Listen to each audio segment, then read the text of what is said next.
From To Keto LLC, it's Keto Woman Podcast with Daisy Brackenhall. Hello, Keto lovelies. I'm Daisy Brackenhall, and I've spent most of my life struggling with my weight and confidence, and have always had a difficult relationship with food. Even when I finally got to my target weight, after weight loss surgery and eating low carb, I couldn't maintain it and I was miserable. Keto has given me the freedom to fall in love with food again, without the constant gain, loss, guilt, virtue cycle of before. Health and happiness is where it's at now, running on fat. Welcome to the Keto Woman Podcast. Each week I'll be chatting to inspirational women, maybe even the odd man, to discover the secrets to their success so that I can share them with you. So what is keto? Keto is a way of eating that enables you to switch your body's main fuel source from sugar to fat. Who doesn't want to be a fat burner, right? But how do we achieve this? A great place to start is by keeping carbs to 20 grams or less per day. So things like leafy greens and above ground vegetables, plus some nuts and seeds, and the incidental carbs you find in things like dairy. Moderate protein scaled to your lean body mass, and then fat to satiety. Once you're in the swing of things, you can tweak it to suit you. Make your own personalised keto. I'll be asking my guest each week what their keto looks like to show you just how flexible and fabulous this way of eating can be. I'm not a doctor, and most of my guests won't be either, so we can't give you medical advice. It's always best to work with your own doctor because they know you and your medical history, and so have access to the bigger picture. Thank you, Danielle Coonerty and Erica Burt, for supporting me and this podcast by making a pledge at my Patreon page. Do you want to hear your name here at the top of the show? Are you enjoying this podcast and would like to help me make more episodes? Then head to my Patreon page at patreon.com/Keto Woman, or hit the support button on the Keto Woman podcast website. It means a great deal to me, and you will get to headline the show just like Dan and Erica did today. You might remember Dan and Erica from episode 11. I have had the pleasure of meeting them in person at Keto Fest. If you haven't already, check out their wonderfully named website, havebutterwilltravel.com. This week's extraordinary woman is Sandra Toll. Sandra, also known as Keto Cubana, is a wife and mother of two who teaches theatre at an urban arts high school in New Jersey. After a lifetime of struggling with weight, PCOS, infertility, insulin resistance, migraines, chronic fatigue, sleep apnea, and chronic pain, Sandra has found a new lease of life in keto.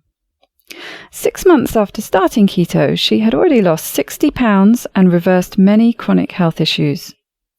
Now keto for 2.5 years, she has successfully coached friends and family through a gentle and gradual transition from the standard American diet to a low-carb ketogenic approach, connecting them to resources for support.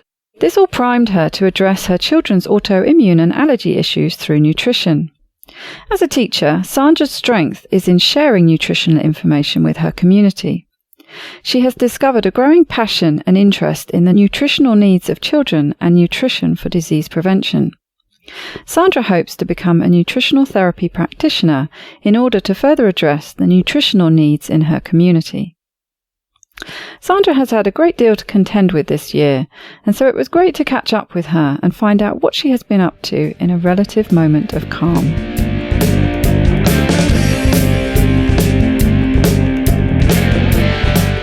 Welcome, Sandra, to the Keto Woman Podcast. How are you doing today? Great, Daisy. Thank you for having me. It's so nice to speak with you. It's wonderful after all this time. I know we started talking quite a few months ago, many months ago, about recording this show, and you've had lots of stressful life stuff happening. So a few trials and tribulations. Exactly, which I'm sure are going to come up. But we've finally managed to make a date, so it's great. I'm really looking forward to hearing your story. So, without further ado, tell me a bit about you. What led you to start looking for the keto way of eating in the first place? Well, looking for better ways of eating it didn't start with keto. I think I've heard it from other people who've lost weight with keto, that people get asked, oh, what made you get healthy? What made you want to change what you were doing? And my response to that is I've always been trying to eat more healthy and find what works. And it was about 2.5 years ago that a friend of mine mentioned putting butter in his coffee. And that led me down the rabbit hole. So, previous to keto, I had tried vegetarianism. I had tried, detoxes and fruit fasts and all kinds of approaches to improving my diet and my health through food. But this brought on a whole slew of information I had never encountered before. And it was shocking and hard to believe at first. But as you well know, it led me to Mark Sisson, Nora Gagaudis, Jimmy Moore, of course.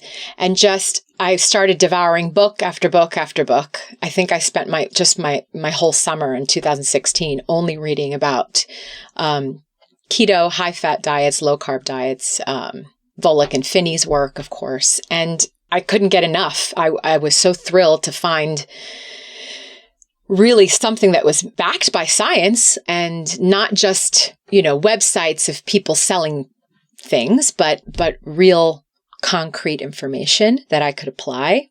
That feels like one of the real differences, doesn't it? You quite often see with anyone who's touting a diet or way of eating that they just rely on that. Well, it looks healthy because there's loads of fruit or loads of vegetables, and they just kind of rely on those assumptions that it's healthy. Whereas I think because a lot of people look at a lot of the things that people eat in the low carb, high fat way of eating as not being healthy, they have to justify it with the science. So out comes all this science when you start reading. Exactly. And you think, okay, then, yeah, this makes sense. Exactly. And it was finding those arguments. And then I immediately started to experience the benefits just with the butter in my coffee, the satiety and the way that it lowered my sort of stressful anxiety about, what am I going to eat? I immediately started to feel better. And I lost the first 20 pounds without really fully going keto. I just reduced my carbohydrate intake and it fell off way too easily. And I thought, okay, now I really need to go all the way. And so then I did. But I had suffered previously with just a lifelong battle of weight up and down, up and down. I'm pretty sure that I've been insulin resistant since I was a teenager. I suffered with PCOS from the beginning. And, even when doctors didn't all know PCOS, I remember asking a doctor what was going on with my cycles and if I would ever have to worry about having children. And he said to me, oh, no, that's just your normal. Some women are irregular. It's okay. Not a big deal. And I instinctively, I knew that was wrong. But the information wasn't readily available at the time when I was 18, 19. And, it took me quite some time to come across even the diagnosis PCOS. The other thing I've heard with some other guests talking about PCOS is that they were told, even like you, when they knew that something was wrong and it wasn't right and they needed to address this cycle issue, even though they weren't wanting children at that point, they kind of put off, we'll deal with it when you want to have kids. Exactly. Or they were offered birth control to artificially regulate a cycle, which I never chose to do, thankfully. So I was really familiar with my body and the irregularities and the issues, but just didn't know how to address it. Ironically, when I turned 30 and my husband and I were having fertility issues, I was put on metformin to, make me insulin resistant, and didn't understand at that point what that meant or the fact that I could have easily done it with a diet, and no endocrinologist ever mentions that. That's just outrageous to me now. And I wish I had started learning, 15 years ago. I mean, or even earlier than that. I completely agree. Why aren't lifestyle issues the first thing that happens? You know, any kind of medication that you're given should be the last resort, not the first. Mm-hmm. Right. I mean, it's just completely about face, isn't it? Well, and the approach continually seems to be to manipulate symptoms or manipulate results artificially rather than see, a woman's cycle as a sign of health or lack of it. It's a form of communication, just like pain. Your body is telling you what's going on, and we're not encouraged to listen to it. We're encouraged to disguise it. This is what, just everything I've learned about nutrition in the last 2 years has really helped me listen to my body a lot better, and use that for healing. So, yeah, keto has opened lots of doors. Exactly. So let's go back a bit and tell me about you and the culture that you come from, because I think that seems to be fairly significant with the way you eat and potentially some of the metabolic issues that arose. Yes. My family's from Cuba. I'm the first one in my family born in the States. So I grew up in a very traditional Cuban household. My grandmother was there cooking all the time. And it's a very carb-heavy diet of rice and beans and plantains, potatoes, yuca, which some people call cassava, sweet potatoes, and of course, lots of sugar in our espresso coffee. And the desserts are just insane. Things like flan and rice pudding and dulce de leche, which I think some people know from the Haagen-Dazs ice cream, Yes. which is it's just sugar and milk. There's like no more ingredients than that. I think maybe there's an egg in it. Well, actually, no, my mother used to make it. Oh, really? And funny story, actually, I'd been away to visit my father in Thailand in the summer. I used to go every summer holidays to see him. And I came back and walked in, and there was all this weird brown stuff hanging off the ceiling. Like, what on earth is that?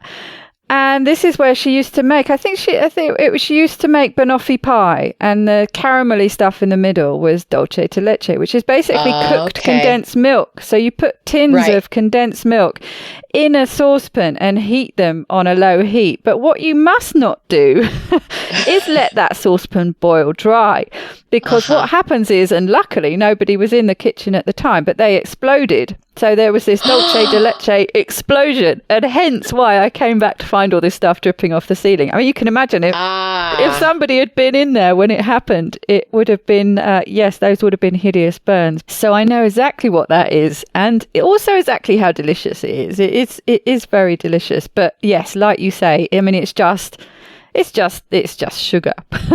That's the problem. And a traditional Cuban plate is 4 servings of different carbohydrates with some pork on the side. Just a little garnish. Maybe an avocado, a few slices of avocado, which is great, but definitely carb heavy. And so throughout my life, my vision of what healthy, wholesome food was really extremely high in carbohydrate and in large amounts. And any time that I thought I was getting away from fast food culture or, convenience foods on the go and things like that, and I was looking to come home to the wholesome, healthy way of eating, it really still wasn't right for me. Both of my grandparents were obese their entire lives. My mother struggled with weight. My aunt, it's obvious to me that now that my entire family is insulin resistant and should have never been ingesting so many carbohydrates. I'm the first one to tell people, I get a lot of questions about keto and what did you do? And I say, look, this isn't necessarily the way for everyone to eat, but I know that it's right for me and people who have suffered similar issues. Sleep apnea is rampant in my family. We all have it. I don't anymore. But the PCOS, the sleep apnea, the inflammation and diabetes later in life, Alzheimer's. My grandmother has Alzheimer's, a very advanced stage at this point. It's all interrelated and heart problems as well, because the fried foods then, we fry the plantains. My grandmother left Cuba where she was frying with lard and started using Crisco here. Of course.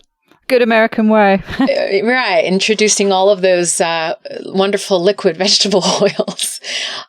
So just it went from bad to worse. Yeah. And it was tough for me to really, especially as a mother now, you always have that sense you want to share the beautiful things about your own childhood. I want my children to know our culture and language, and food is a huge part of that. So leaving behind rice and beans, really painful emotionally, just because it's such a strong tradition and it's a pot full of memories of love that now I feel like we're not, but we're showing love through food anyway, is what I've realized. We're replacing it with a better system. And the conclusion I've come to in terms of culture is that if I look to preserve my culture at the cost of my health, then my culture is not doing me any good. It really loses its value. So I can't let my nostalgia and my sense of belonging hinder my ability to care for myself and my family. And so we're trying to hang on to the cultural things that are good for us and are healthy and are still full of joy without harming us. And we're having to leave some other things behind. And we've made peace with that. Exactly, because it's only one element, isn't it? It's not, it's only one element that you have to leave behind. Sure. We still have music and language and so many things.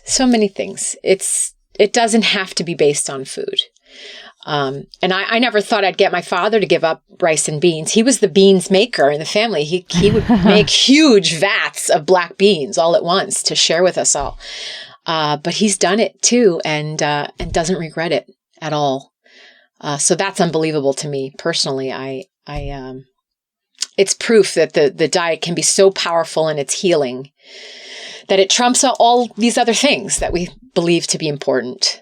And that's it. I imagine that's with you leading the way. I was going to ask you how you've found it with your friends and family who are part of that culture. Has it been difficult sort of breaking away from the food aspect of that and doing something different? Or have, it sounds like some of them at least have come along with you for the ride. For years, I've been the black sheep because I was the Cuban girl at Christmas dinner who decided to be vegetarian and wouldn't eat the pork. 25 years ago. So they're kind of used to me and my crazy ideas. And I had tried to reduce my gluten intake a good 5 years ago. I started doing that. So that would be a regular topic at holiday dinners and I'd get criticized. But once I went keto, I just took the attitude that, look, this is what I'm doing for me. You don't have to eat like me. I'm going to pick what I can have off the table and just leave me alone. But once my father saw the first 20 to 30 pounds just drop off after a lifetime of struggling, he said, okay, what are you doing? I want in. So we sat down and had a 2-hour session. And I walked him through the basics of it because he said, look, I don't have time to do the reading. I'm not going to listen to podcasts. Just tell me what to eat and I'll follow your instructions.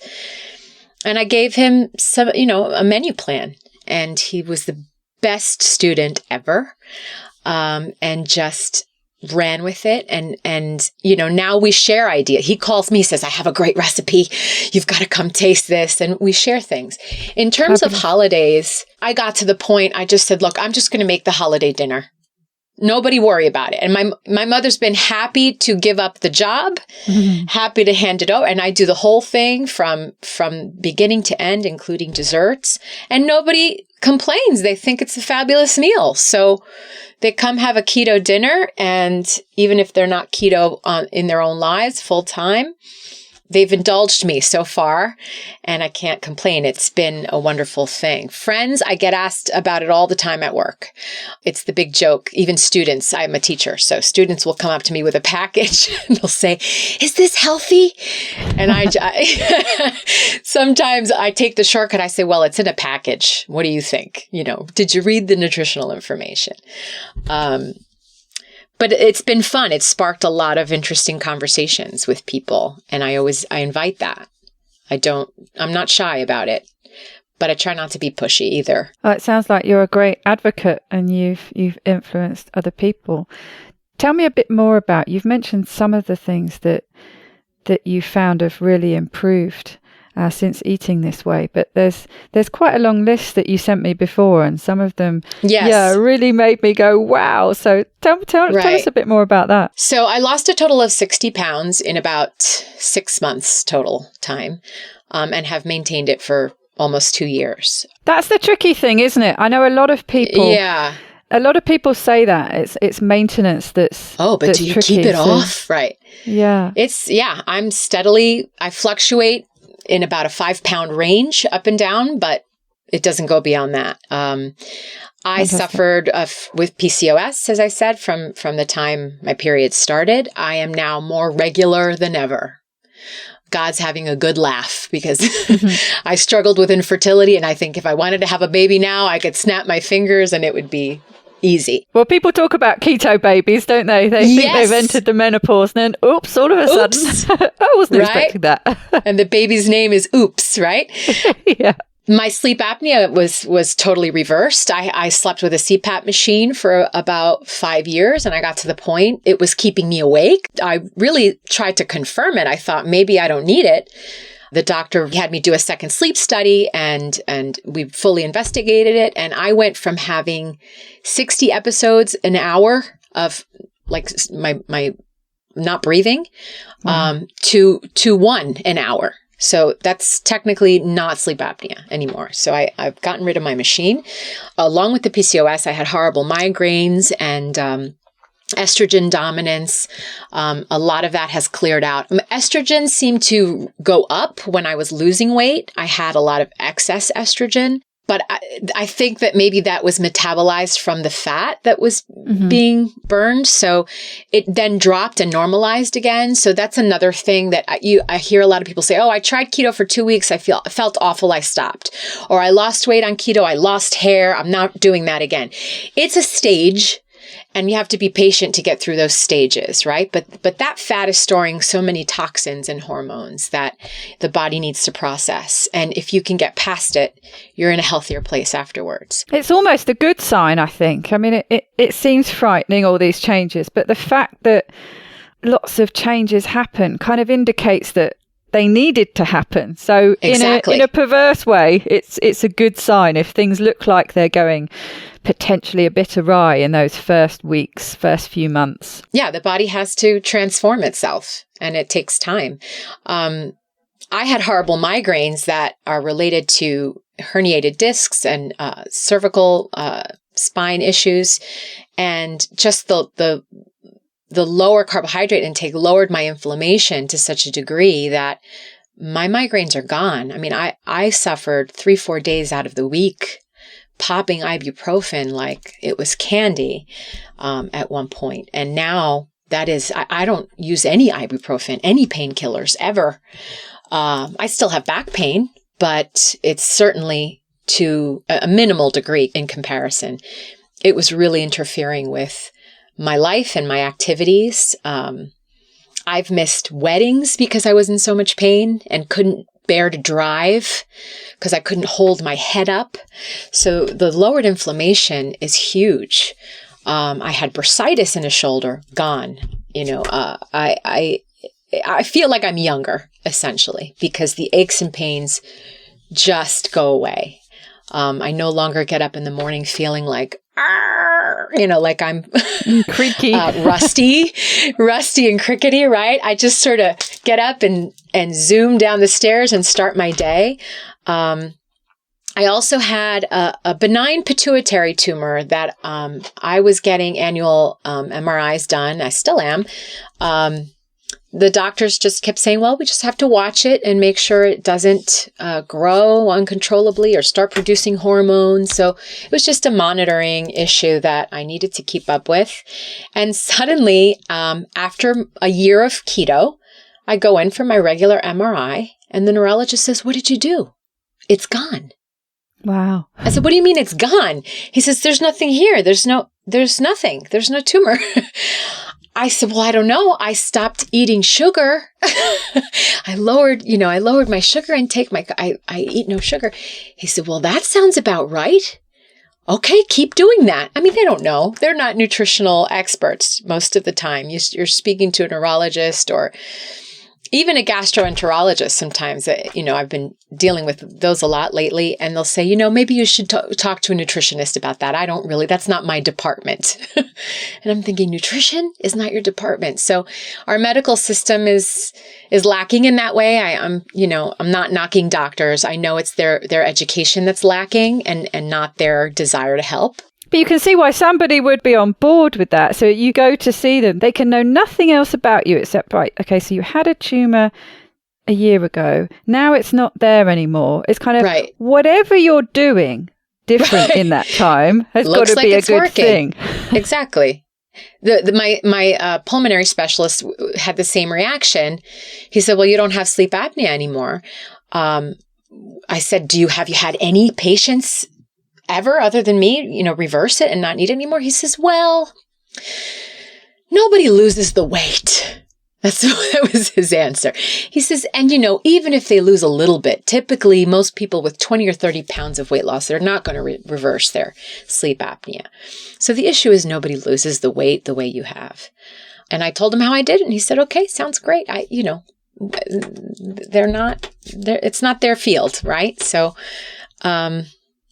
the other benefit that I saw was a reduction in thyroid medication. At 60 pounds overweight and with irregular periods and fatigue setting in and cold hands and just metabolism off kilter, I was on a high dosage. I got up to about, I think it's in milligrams, 165 milligrams a day. I'm down to 60 because with keto, it just helped my hormones settle down and regulate, and it brought up my energy levels. And I steadily, I get tested every 3 months. It's blood work you have to do. It's obligatory. So each time my doctor would say, it looks like you're doing better. Let's lower it and see how you feel. And my hope is to get off of it eventually, but that's got to be gradual. And I'm just pleased I'm not needing as much of it. Well, it really depends, doesn't it? It depends what the issue is with your thyroid, and if there's if there's some permanent damage that's been done there, then potentially you'll need to keep taking medication forever. But like you say, at a reduced rate. Absolutely, yeah. And I don't have Hashimoto's. I've confirmed that. So, yeah. It depends on the person. In no way is keto a heal all, solve all.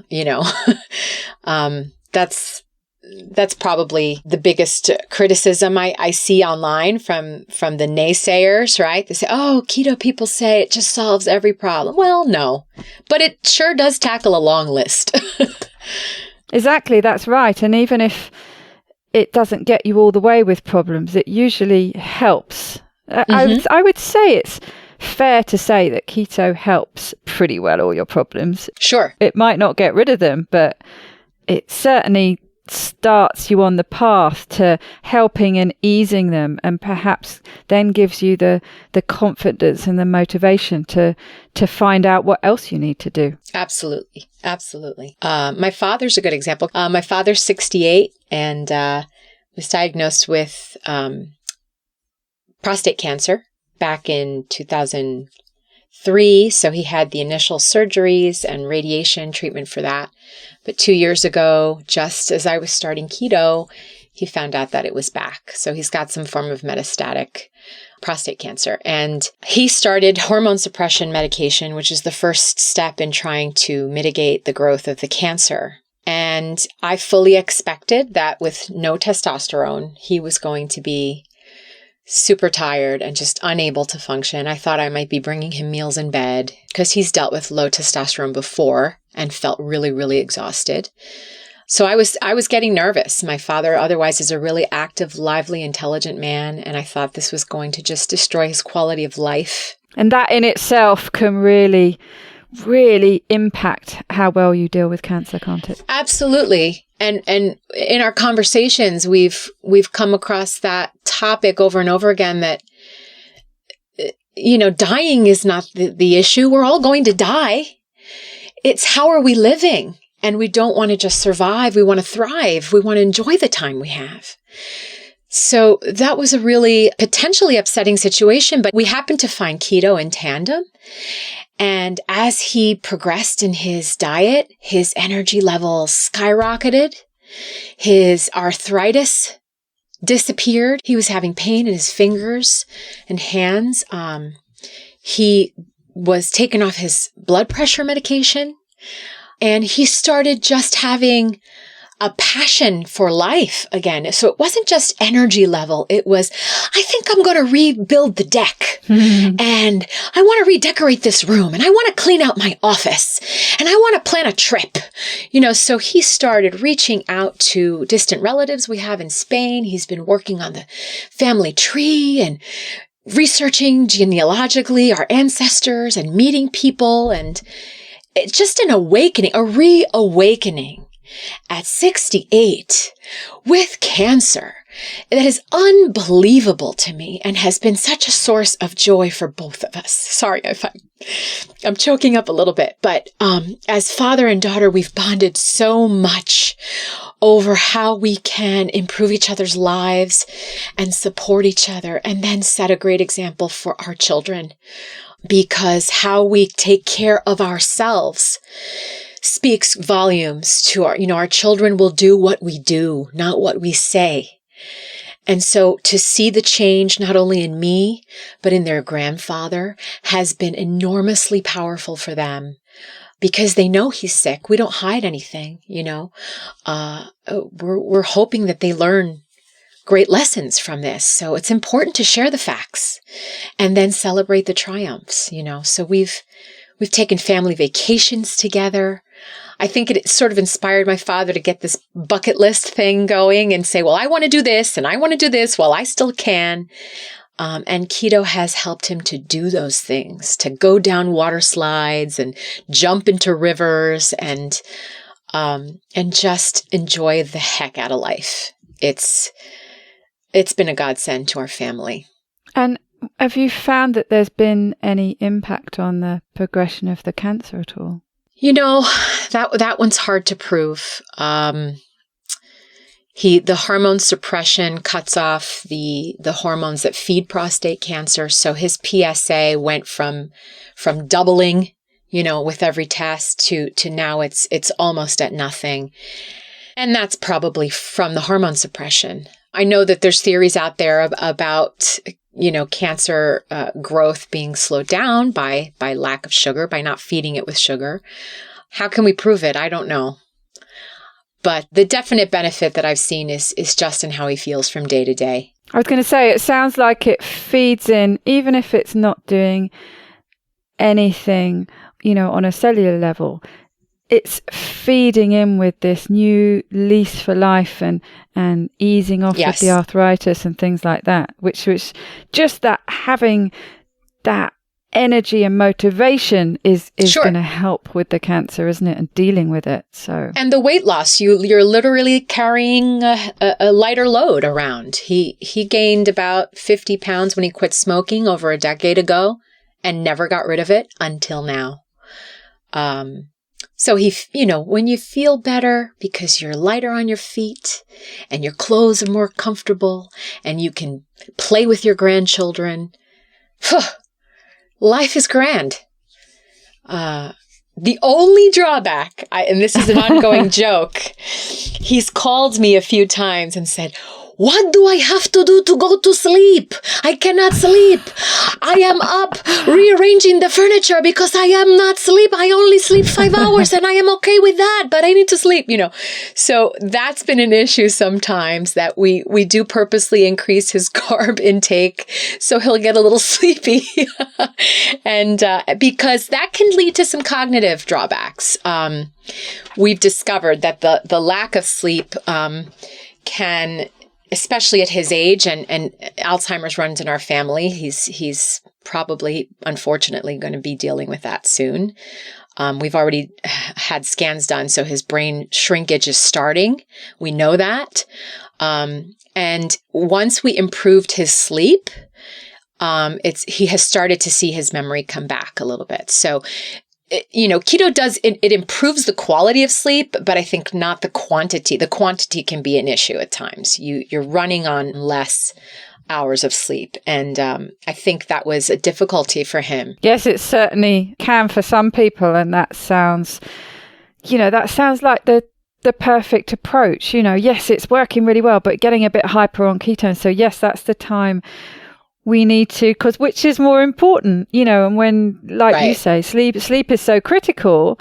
Right. And if the only way we can do that is just by upping the carbs a little sometimes, then perfect. That's the right way to go, isn't it? And then it's about having perspective, because when we talk about increasing his carbohydrate intake, I'm talking he has some strawberries. Exactly. He's not sitting down with a cheesecake with traditional ingredients.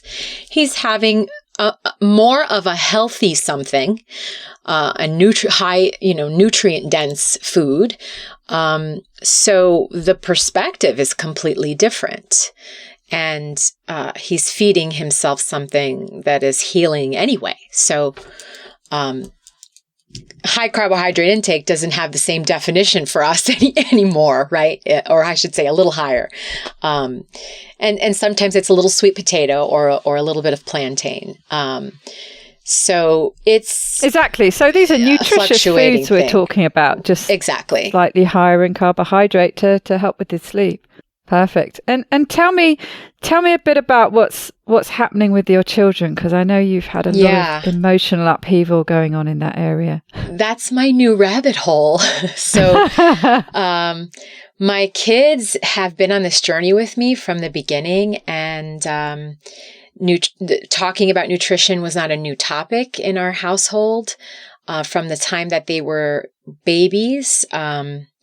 We had some rules, like if a food had more than 4 grams of sugar per serving, it's probably not good for you. And, just reading labels. And I used to take them to the supermarket, not for a traditional shopping trip, but just for a lesson. Mm-hmm. And I would say, now try to spot the healthy cereal and the unhealthy cereal. And we would talk about advertising and packaging and coloring and things like that, because I just wanted them to have an awareness that they're being treated like a consumer. Fantastic. So, that has all kind of prepped us. And then they watched me go through keto, but my daughter was suffering from gastrointestinal issues for a long time.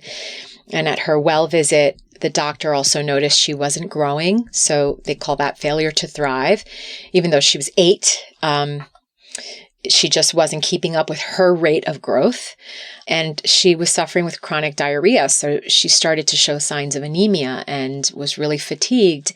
And ironically, her appetite was not great. She was usually leaving half the meal on the plate. So we started looking into it and found she had celiac disease. And even though we were 90% gluten-free, meaning we were gluten-free at home, I would let them, both of my kids, if we were at a birthday party or something, have the pizza, have the cupcake. I'm not going to be a food Nazi about it. But she had even started to notice, and this is something when parents ask me in particular, how do you do this with your kids? The primary goal is to get them to learn through their own experience and their own understanding. So my daughter would have the pizza or the cupcake and then report later, Mommy, I don't feel so good. My tummy hurts. I don't really like the way that made me feel. And we would talk about that. And I would say, well, what did you eat? And we'd go through it. And then the next time around, she herself would say, I don't think I want the pizza. I don't want to feel that way. That's kind of icky for me. I'll pass. And people are like freaking, how do you get your children to do that? No, I don't get them to do this. They get there on their own time in their own way. That's the thing, isn't it? It's the motivation is coming from her. It's not just because you told her what to do. And most kids, the more you tell them what to do, especially if they originally think it's not something they want, they're just going to rebel and fight against it. But exactly. Yeah, if it's coming from her. Do you know the Fantastics, the musical Fantastics? There's a lyric that says, why do kids put beans in their ears? Because you tell them not to. That's about right. Right. So it's been a journey, but when the official celiac diagnosis came, we had to do a deep cleaning of the kitchen, get rid of the toaster, cutting boards, anything porous, anything plastic or wood, all of it gone. And I had to really go to almost like a scientific level, just making sure there's no cross-contamination, there's no trace of gluten in anything. And you'd be surprised how many products out there that, of course, they claim to be gluten-free, but they can be contaminated or there can be trace amounts. And not knowing yet what her sensitivity is, and also being on a path to healing, her intestine is still not healed. And it's September now. We started in January. I've been very extreme about eliminating things. So she's not having any grains at all. So I'm not buying like boxed corn flour nonsense or, you know what I mean, or rice products.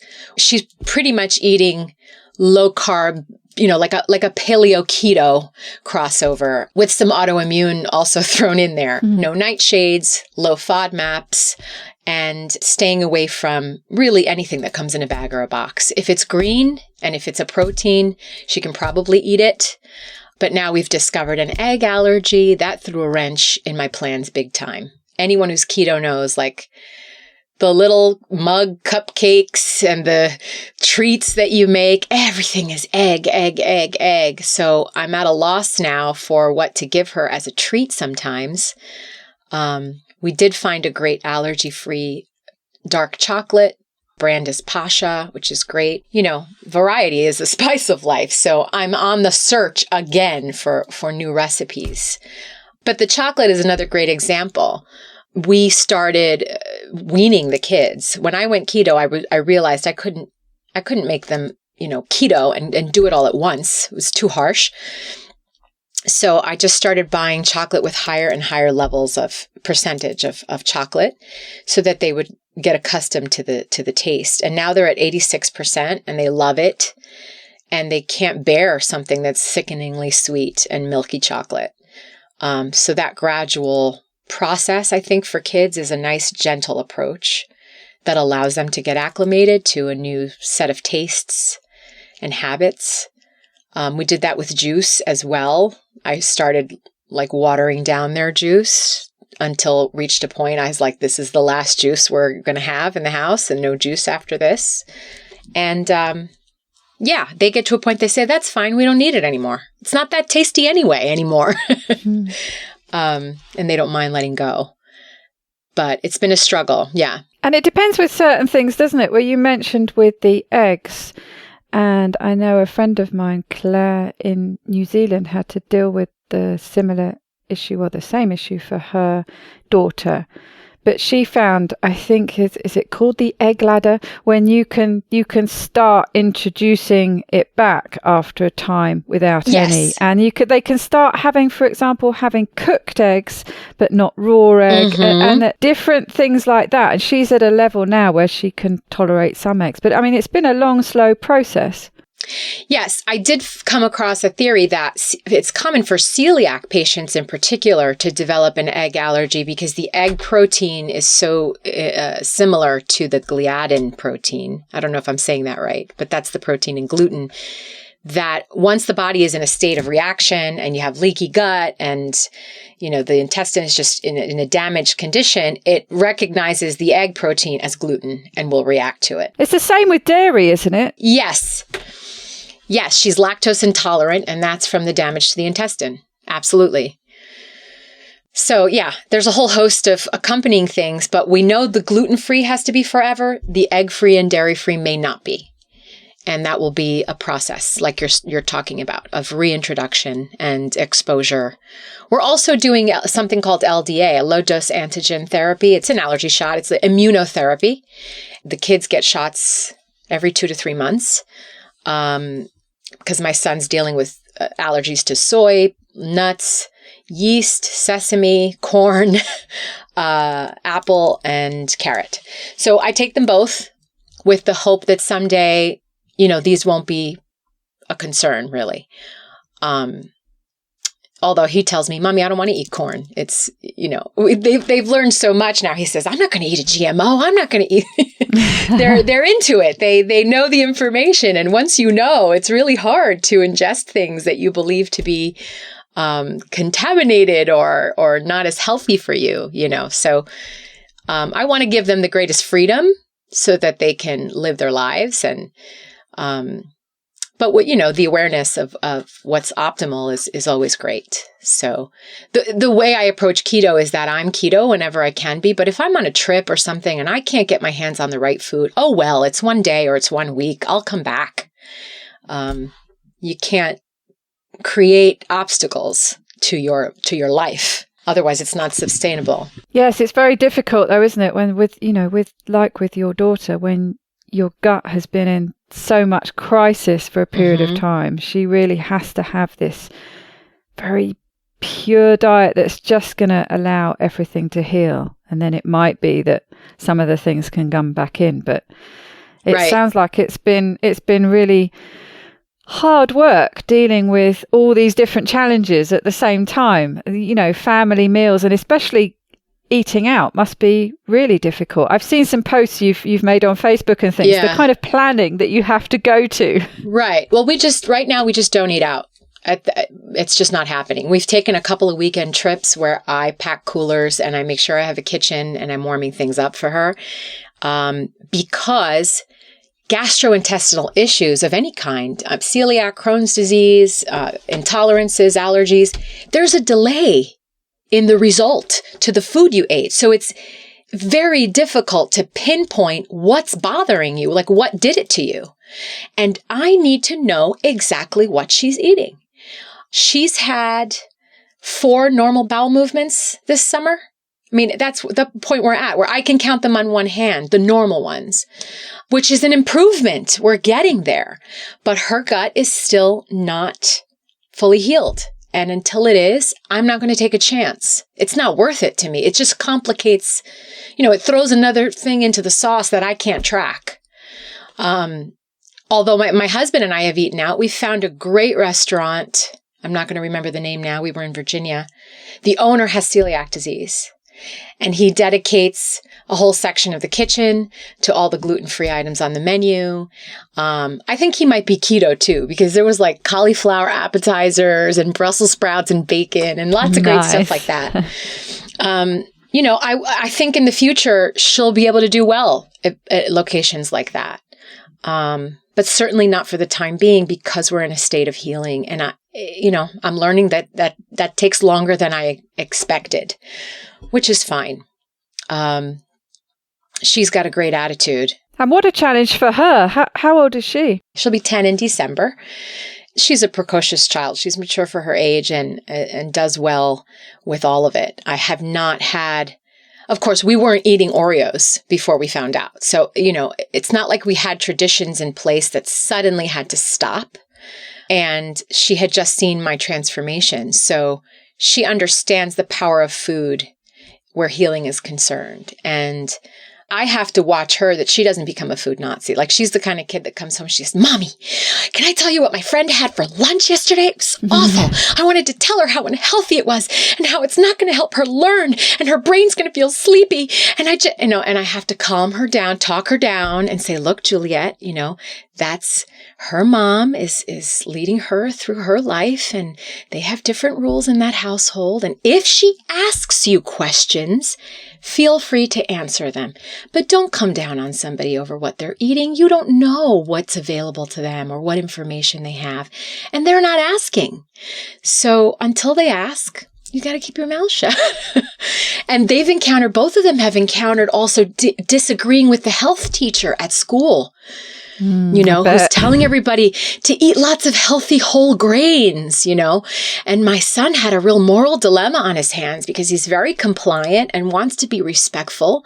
But he says, "Mommy, how do I do this and keep my mouth shut about what's healthy?" And, he had a project at one point and I said, "You go ahead and tell the truth on your poster is yours to put together." And we didn't get any pushback about it not being in line with the curriculum or whatever. He had avocados on there and bacon and, eggs and things like that. And he's a little easier in that regard. He knows when to keep his mouth shut, I think. But Juliet's had a great attitude. She feels better.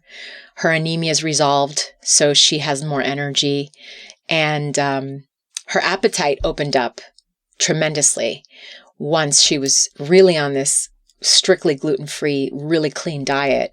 she was hungry all the time and gained about 3 pounds and has grown almost an inch.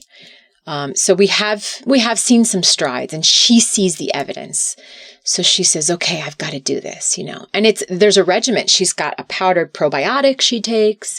She's taking a tincture of like root extracts to kill off possible parasites. So she's got to be disciplined at every meal. She's got, supplements and things to take.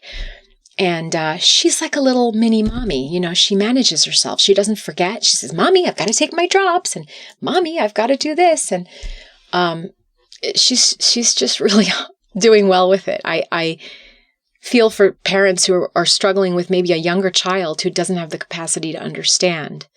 A 3 or 4-year-old who's used to getting their cookie treat or whatever it is. That's a much harder job to do in terms of crossing them over.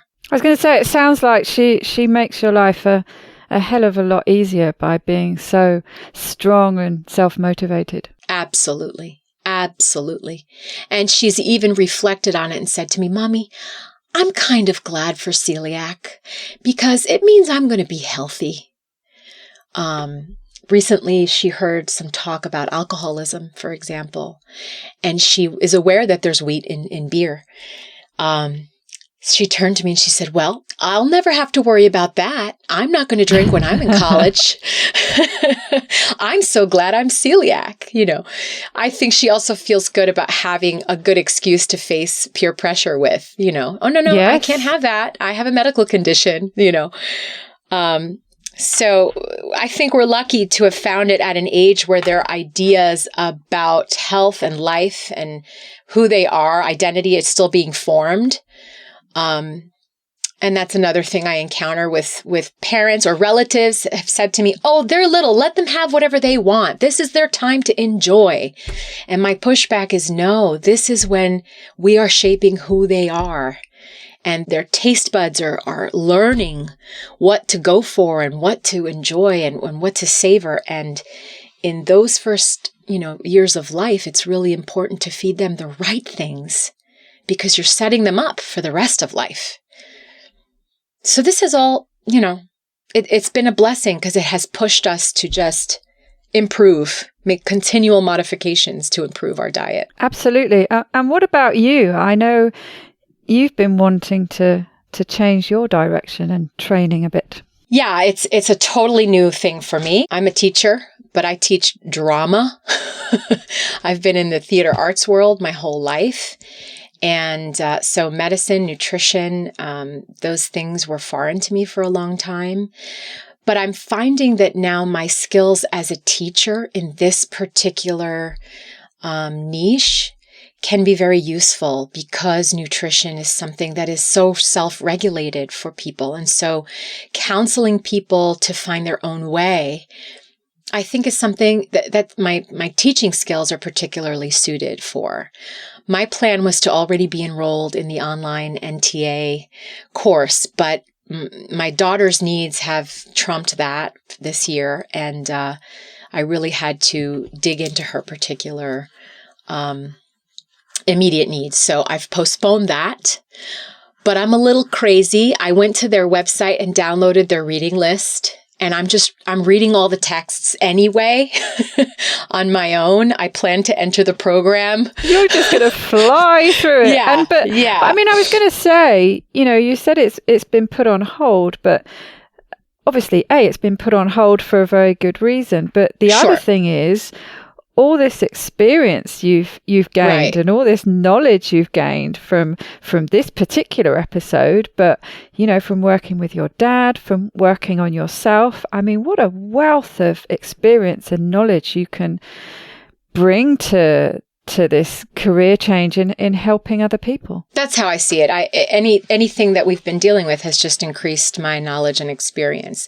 We also put my sister on the diet for her epilepsy.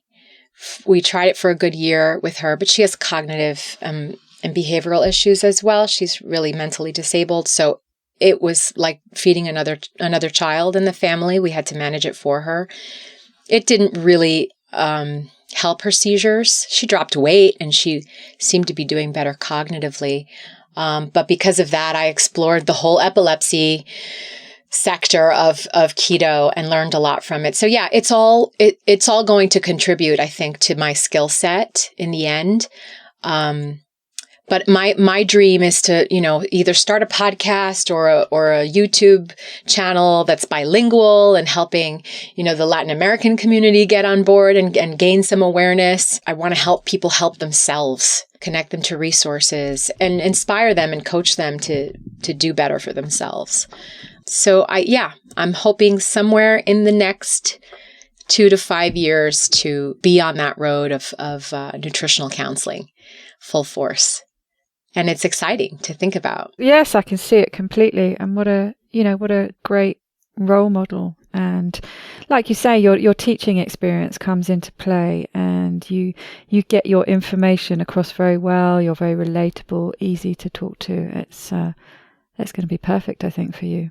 And the biggest sign, I think, for anyone who's looking for their passion, I'm never tired of talking about diet. Yes. My husband rolls his eyes sometimes because he says, my God, my life is like a keto infomercial, because people call or they stop by or they're asking on Facebook. And I get so excited, So I think that's a sign too, when you've encountered something that is meant for you to follow, a road that's meant for you to follow, because it's effortless.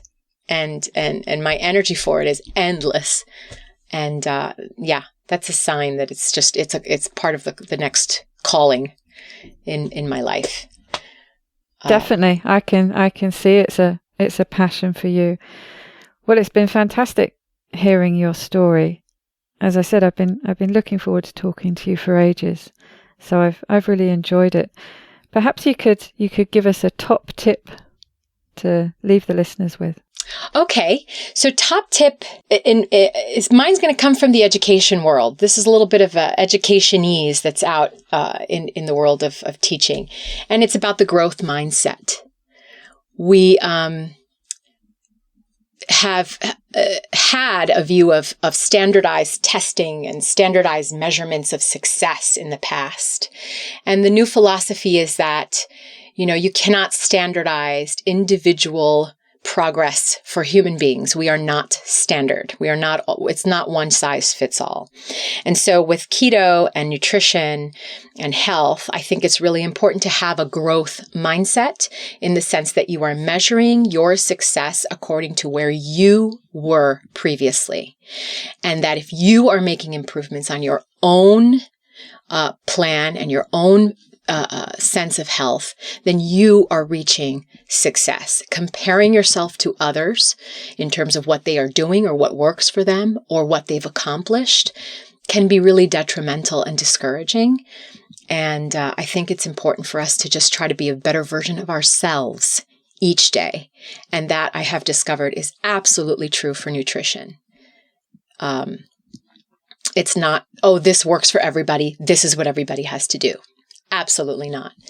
And the hard part is putting the work in to figure out what's going to help you grow. But measuring yourself against your own past norms, I think, is the key. And it can be very encouraging. Oh, definitely. Fantastic. I love that. That's, it really fits into certainly my N=1 outlook and my distaste for anyone who says there's only one way to do things. Really, really useful. Well, thank you very much, Sandra. It's been wonderful talking to you today. Wonderful talking to you, Daisy. Good luck with everything for the future. Thank you so much. And thank you for having me on. It's been a pleasure.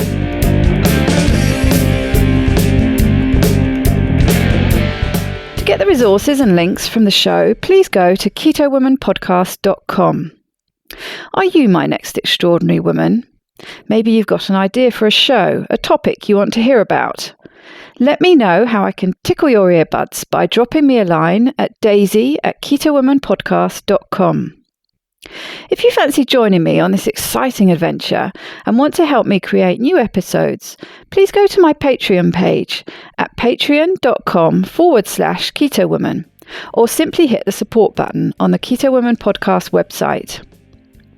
It's thanks to the two keto dudes that I'm hosting this podcast, so please consider heading to their Patreon page at patreon.2keto.com and help them bring you more podcasts like this one. Please help other people hear about and find this podcast by reviewing the show on iTunes and Facebook. Every star and review really does help. It doesn't go unnoticed by me, the people who regularly like, share and comment on my posts. Your support means the world to me. Thank you. This week's end quote is from Burke Hudson. Perfection is a road, not a destination. Bye bye, Keto Lovelies.